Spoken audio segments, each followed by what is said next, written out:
केदारेश्वर तथा भीमशंकर नामक ज्योतिर्लिंग के आविर्भाव की कथा तथा उनके महात्म का वर्णन। सूत जी कहते हैं, ब्राह्मणों, भगवान विष्णु के जो नर नारायण नामक 2 अवतार हैं और भारतवर्ष के बद्रिका आश्रम तीर्थ में तपस्या करते हैं, उन दोनों ने पार्थिव शिवलिंग बनाकर उसमें स्थित हो पूजा ग्रहण करने के लिए भगवान शंभु से प्रार्थना की। शिव जी भक्तों के अधीन होने के कारण प्रतिदिन उनके बनाए हुए पार्थिव लिंग में पूजित होने के लिए यहाँ आया करते थे। जब उन दोनों के पार्थिव पूजन करते हुए बहुत दिन बीत गए, तब एक समय परमेश्वर शिव ने प्रसन्न होकर कहा, मैं तुम्हारी आराधना से बहुत प्रसन्न हूँ, संतुष्ट हूँ, तुम दोनों मुझसे वर मांगो। उस समय उनका ऐसा कहने पर नर और नारायण ने लोगों के हित की कामना से कहा, देवेश्वर, यदि आप प्रसन्न हैं और मुझे वर देना चाहते हैं तो अपने स्वरूप से पूजा ग्रहण करने के लिए यहीं स्थित हो जाइए। उन दोनों बंधुओं की इस प्रकार अनुरोध करने पर कल्याणकारी महेश्वर हिमालय के उस केदार तीर्थ में स्वयं ज्योतिर्लिंग के रूप में स्थित हो गए। उन दोनों से पूजित होकर संपूर्ण दुखों और भय का नाश करने वाले शंभु लोगों का उपकार करने और भक्तों को दर्शन देने के लिए स्वयं केदारेश्वर के नाम से प्रसिद्ध हो वहां रहते हैं। वे दर्शन और पूजा करने वाले भक्तों को सदा अभीष्ट वस्तु प्रदान करते हैं। उसी दिन से लेकर जितने भी भक्ति भाव से केदारेश्वर का पूजन किया, उसके लिए स्वप्न में भी दुख दुर्लभ हो गया। जो भगवान शिव का प्रिय भक्त वहां शिवलिंग के निकट शिव के रूप से अंकित वलय, कंकण या कड़ा चढ़ाता है, वह उस वलय युक्त स्वरूप का दर्शन करके समस्त पापों से मुक्त हो जाता है, साथ ही जीवन मुक्त भी हो जाता है। जो बद्रीवन की यात्रा करता है उसे भी जीवन मुक्ति प्राप्त होती है। नर और नारायण के तथा केदारेश्वर शिव के रूप का दर्शन करके मनुष्य मोक्ष का भागी होता है, इसमें संशय नहीं है। केदारेश्वर में भक्ति रखने वाले जो पुरुष वहां की यात्रा आरंभ करके उनके पास तक पहुंचने के पहले मार्ग में ही मर जाते हैं, वे भी मोक्ष पा लेते हैं। इसमें विचार करने की आवश्यकता नहीं है। केदार तीर्थ में पहुंचकर वहां प्रेम पूर्वक केदारेश्वर की पूजा करके वहां का जल पी लेने के पश्चात मनुष्य का फिर जन्म नहीं होता।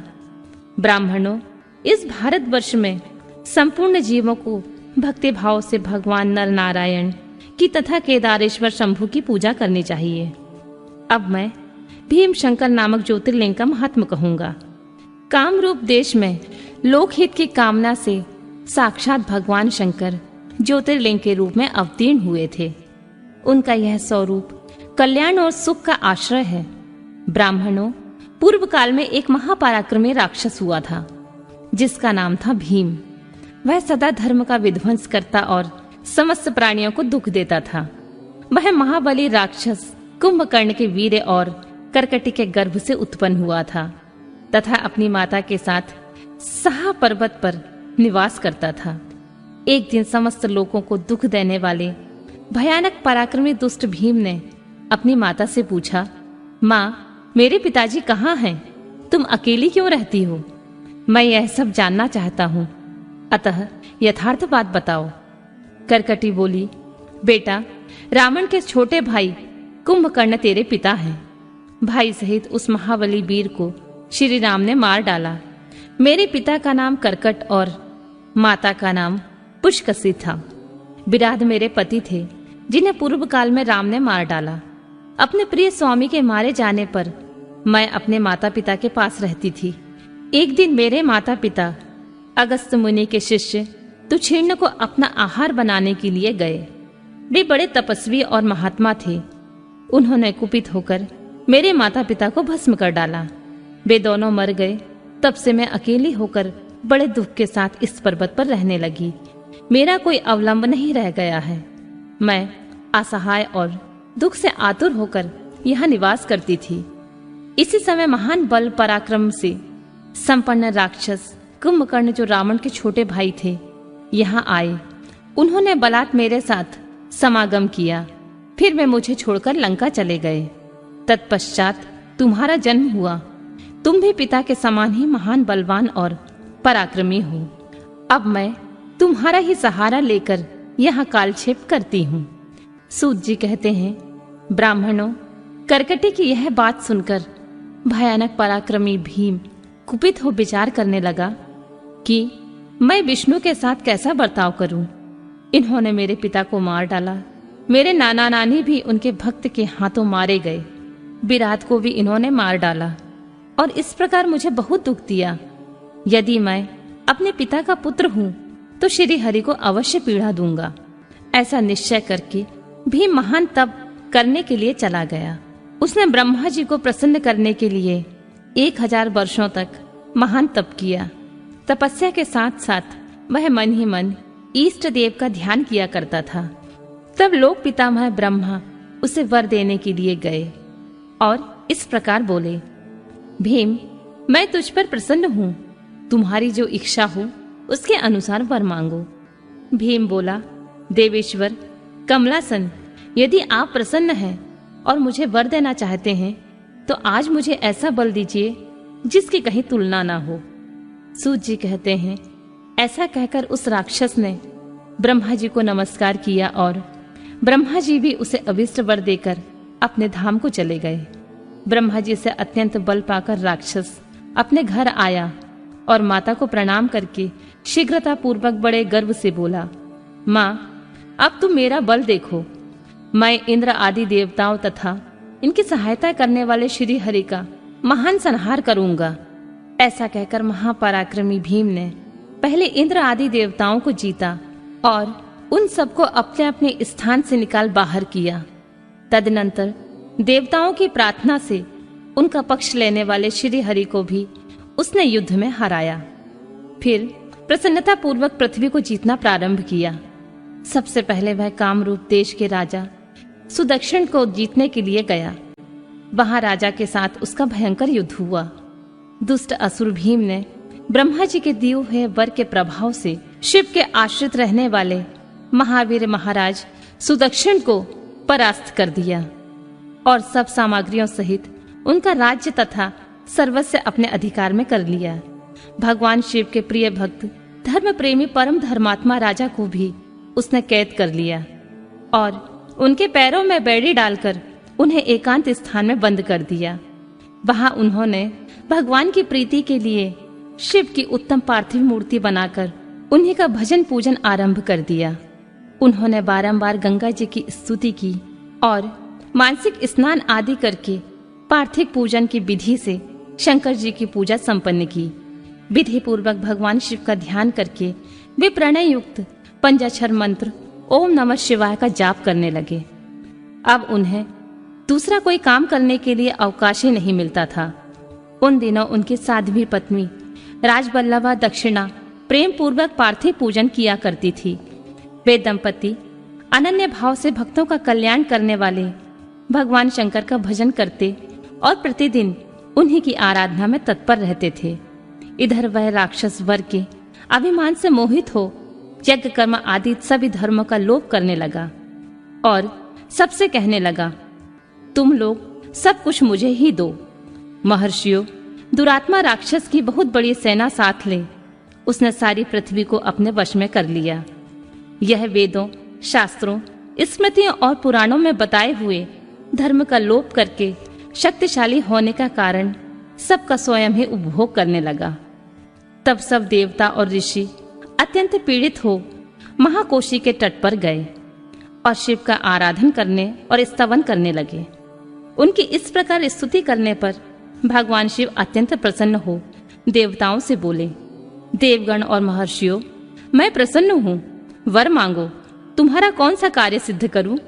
देवता बोले, देवेश्वर, आप अंतर्यामी हैं, अतः सबके मन में सारी बातें जानते हैं, आपसे कुछ भी अज्ञात नहीं है। प्रभु महेश्वर, कुंभकर्ण से उत्पन्न करकटी का बलवान पुत्र राक्षस भीम ब्रह्मा जी के दिए हुए वर से शक्तिशाली हो देवताओं को निरंतर पीड़ा दे रहा है। अतः आप इस दुखदायी राक्षस का नाश कर दीजिए, हम पर कृपा कीजिए, विलंब ना कीजिए। शंभु ने कहा, देवताओं, कामरूप देश के राजा सुदक्षिण मेरे श्रेष्ठ भक्त हैं। उनसे मेरा एक संदेश कह दो, फिर तुम्हारा कार्य शीघ्र ही पूरा हो जाएगा। उनसे कहना, कामरूप देश के अधिपति महाराज सुदक्षिण, प्रभु तुम मेरे विशेष भक्त हो, अतः प्रेम पूर्वक मेरा भजन करो।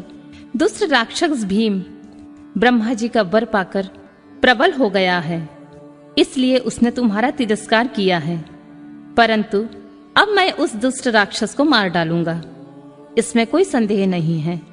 सूत जी कहते हैं, ब्राह्मणों, तब उन सब देवताओं ने प्रसन्नता पूर्वक वहां जाकर उन महाराज से शंभु की सारी बात कह सुनाई। उनसे वह संदेश कहकर देवताओं और महर्षियों को बड़ा आनंद प्राप्त हुआ और वे सब के सब शीघ्र ही अपने अपने आश्रम को चले गए। इधर भगवान शिव भी अपने गणों के साथ लोकहित की कामना से अपने भक्त की रक्षा करने के लिए सादर उसके निकट गए और गुप्त रूप से वहीं ठहर गए। इसी समय कामरूप नरेश ने पार्थिव शिव के सामने गाढ़ ध्यान लगाना आरंभ किया। इतने में ही किसी ने राक्षस से जाकर कह दिया कि राजा तुम्हारे नाश के लिए कोई पुर शरण कर रहे हैं। यह समाचार सुनते ही वह राक्षस कुपित हो उठा और उनको मार डालने की इच्छा से नंगी तलवार हाथ में लिए राजा के पास गया। वहां पार्थिव आदि जो सामग्री स्थित थी, उसे देखकर तथा उसके प्रयोजन और स्वरूप को समझकर राक्षस ने यही माना कि यह राजा सब कुछ मेरे लिए कर रहा है, अतः वह सामग्री सहित इस नरेश को मैं बलपूर्वक अभी नष्ट कर देता हूँ। ऐसा विचार कर वह महाक्रोधी राक्षस ने राजा को बहुत डांटा और पूछा, क्या कर रहे हो? राजा ने भगवान शंकर पर रक्षा का भार सौंपकर कहा, मैं चराचर जगत के स्वामी भगवान शिव का पूजन करता हूँ। तब राक्षस भीम ने भगवान शंकर के प्रति बहुत से तिरस्कार युक्त दुर्वचन कहे, राजा को धमकाया और भगवान शंकर के पार्थिव लिंग पर तलवार चलाई। वह तलवार उस पार्थिव लिंग का स्पर्श भी नहीं करने पाई कि उससे साक्षात भगवान हर वहां प्रकट हो गए और बोले, देखो मैं भीमेश्वर हूँ और अपने भक्त की रक्षा करने के लिए प्रकट हुआ हूँ। मेरा पहले से ही यह व्रत है कि मैं सदा अपने भक्त की रक्षा करूं। इसलिए भक्तों को सुख देने वाले मेरे बल की ओर दृष्टिपात करो। ऐसा कहकर भगवान शिव ने पिनाक से उसकी तलवार के 2 टुकड़े कर दिए। तब उस राक्षस ने अपना त्रिशूल चलाया, परंतु शंभु ने उस दुष्ट के त्रिशूल के भी सैकड़ों टुकड़े कर डाले। तदनंतर शंकर जी के साथ उसका घोर युद्ध हुआ, जिससे सारा जगत क्षुब्ध हो उठा। तब नारद जी ने आकर भगवान शंकर से प्रार्थना की। नारद बोले, लोगों को भ्रम में डालने वाले महेश्वर, मेरे नाथ, आप क्षमा करें, क्षमा करें। तिनके को काटने के लिए कुल्हाड़ा चलाने की क्या आवश्यकता है? शीघ्र ही इसका संहार कर डालिए। नारद जी की इस प्रकार प्रार्थना करने पर भगवान शंभु ने हुंकार मात्र से उस समय समस्त राक्षसों को भस्म कर डाला। मुने, सब देवताओं के देखते देखते शिव जी ने उन सारे राक्षसों को दग्ध कर दिया। तदनंतर भगवान शंकर की कृपा से इंद्र आदि समस्त देवताओं और मुनीश्वरों को शांति मिली और संपूर्ण जगत स्वस्थ हुआ।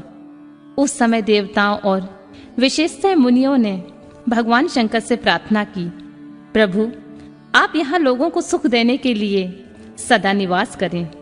यह देश निंदित माना गया है, यहाँ आने वाले लोगों को प्रारह दुख ही प्राप्त होता है, परंतु आपका दर्शन करने से यहाँ सबका कल्याण होगा। आप भीम शंकर के नाम से विख्यात होंगे और सबके संपूर्ण मनोरथों की सिद्धि करेंगे। आपका यह ज्योतिर्लिंग सदा पूजनीय और समस्त आपत्तियों का निवारण करने वाला होगा। सूत जी कहते हैं, ब्राह्मणों, उनके इस प्रकार प्रार्थना करने पर लोक हितकारी एवं भक्त वत्सल भगवान परम स्वतंत्र शिव प्रसन्नता पूर्वक वहीं स्थित हो गए।